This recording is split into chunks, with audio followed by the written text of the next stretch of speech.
بھٹو صاحب کو پھانسی دے دی گئی 46 سال بعد. میری پیدائش سے پہلے ہی مجھے پتا تھا کہ ان کے ساتھ جوڈیشل مرڈر ہوا ہے. بھٹو صاحب کو پھانسی دے دی گئی. پھانسی دینے کا 46 سال کے بعد بہت اچھا اقدام ہوا کہ جی بھٹو صاحب کا غلطی ہو گئی. جس دن سے بھٹو صاحب کو پھانسی دی ہے جمہوریت پٹری پہ نہیں چل سکی ہے. آپ نے جمہوریت کے علم بردار کو جان اس کی لے لی, تو جان تو آپ نے لے لی. تو ان ججز نے جو سارے کام کیے ہیں, ان ججوں نے جو سارے کام کیے ہیں, اور جو ان ججوں کے خلاف ان کی اپنے ججز بات کر رہے ہیں, تو بھٹو صاحب کو جب آپ نے پھانسی دیتی, پھر ایک دفعہ غلطی کر دی آپ نے, تو علامتی سزا تو دیتے. اس جج کو علامتی پھانسی تو دیتے. اس جج کے پیچھے ڈکٹیٹر کو تو آپ پھانسی دیتے علامتی. آپ نے نہیں دی کیونکہ مسٹیک تھی. آپ جج تھے, کیونکہ جج اس ملک کے اندر آئین اور قانون سے بالاتر ہے. چلیں جی, زرداری صاحب کو 14 سال قید دے دی. قید دے دی, کسی قانون کے اندر 14 سال نہیں ہے, کسی کیس کے تحت نہیں دی گئی, دے دی گئی. اس 14 سال کے بعد اس جج کا کیا ہوا؟ مسٹیک ہو گئی, کیونکہ وہ جج ہے. 14 سال برباد ہو گئے ایک آدمی کے. ایک ہمارے جمہوری لیڈر بھٹو صاحب لیجنڈ جو ہیں, ان کو پھانسی مسٹیک ہو گئی. آگے چلیں جی.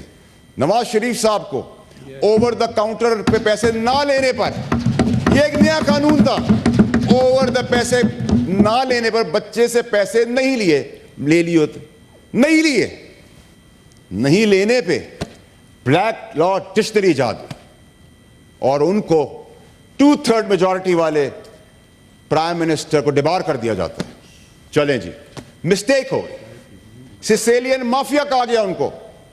کاش ان کی پارٹی کھڑی ہوتی جیسے میں کھڑا ہوں. چلیں جی آگے بڑھیں. عمران خان صاحب, حکومت چل رہی ہے, رات کو چھٹی والے دن عدالتیں کھل جاتی ہیں, عدالتیں کھل جاتی, پابند کر دیتی ہیں. اب اس میں 2 بڑے امپورٹنٹ فیکٹرز ہیں میڈم, اس کو آپ نے بڑا غور سے سننا ہے. سپریم کورٹ کھلی تو سمجھ میں آتا ہے کہ سپریم کورٹ نے آئین اور قانون کے تحت اس کو پروٹیکٹ کرنا تھا, نو ووٹ آف کانفیڈنس کو, تو انہوں نے پابندی کے طور پر وہ کھڑے رہے, انہوں نے اپنی عدالتیں کھولی. لیکن موزس, بہترین دلیر جج اطہر من اللہ, جو اس وقت کے چیف جسٹس تھے, انہوں نے لاہور ہائی کورٹ کھول دی. یہ سوالیہ نشان ہے کہ لاہور ہائی کورٹ کھولنے کا, اسلام آباد ہائی کورٹ کھولنے کا مقصد کیا تھا؟ وہ کون سا خواب تھا جس خواب نے ان کو رات کو اٹھایا, ان کے سٹاف کو وہاں موجود فرمایا, من پسندیدہ میڈیا وہاں موجود تھا, 2 گھنٹے کھلا گیا. وہ کیا ایسا بیچ کا حصہ ہے, وہ کیا پاکستانی قوم کو ڈھونڈنے کی ضرورت ہے, پی ٹی آئی کے دوستوں کو ڈھونڈنے کی ضرورت ہے کہ وہ بیچ کا حصہ کیا تھا؟ میں تو بتاؤں گا اسی طرح شواہد کے ساتھ ہی. اور جو ان کا کامیابی اور ترقی اور تاریخی فیصلوں اور اسلام آباد ہائی کورٹ سے کچھ ماہ پہلے ریٹائر ہونے سے پہلے وہ سپریم کورٹ کوالیفائی کر جاتا ہے, اس تک کا سفر تو وہ اپنی آپ میں خود ہی بتائیں گے کہ ان کی وہ جو کامیابی کا راز کیا تھا. خواب تھا, کیا وہ خواب ہے؟ کیا وہ کسی کی اعلی کار تھے؟ کیا وہ مداخلت تھی؟ یہ تو وہی بتا سکتے ہیں, میں نہیں بتا سکتا. اب آ جائیں جی کنٹیمپٹ کے اوپر. میڈم, کنٹیمپٹ ہوتا ہے, ایک پارٹی جاتی ہے سپریم کورٹ کے باہر, ڈنڈے, غلیل, پتھر اور پتہ نہیں کیا کیا, وہاں تقریر کی جاتی ہے کہ نکالو, ہم گھسیٹ کے باہر نکالیں گے. نہ کنٹیمپٹ ہوتا ہے, نہ جیل ہوتی ہے, نہ سزا ہوتی ہے, کیونکہ بہادر بڑے دل کے مالک وہاں بیٹھے ہوئے تھے. چلیں جی آگے بڑھتے ہیں. ایک پارٹی نام لے لے کے گالیاں دیتی ہے, ابیوزو لینگویج یوز کرتی ہے, ایسے ریمارکس یوز کرتی ہے کہ ہم یہاں اپنے فونز پہ بھی اکیلے بیٹھ کے نہیں دیکھتے. کوئی ایکشن نہیں. کیوں؟ کیونکہ ٹرولز آ جائیں گے, ٹرولنگ ہوگی آپ کی. تو میری ماں اس دنیا میں نہیں تھی, میں پرنسپلز پہ اس پارٹی سے نکالا گیا اور میں ہٹا اس پارٹی سے. میری ماں اس وقت اس دنیا میں نہیں تھی اون ببی صاحب میرے دوست بیٹھے ہیں, بڑی عزت کرتا ہوں میں ان کی.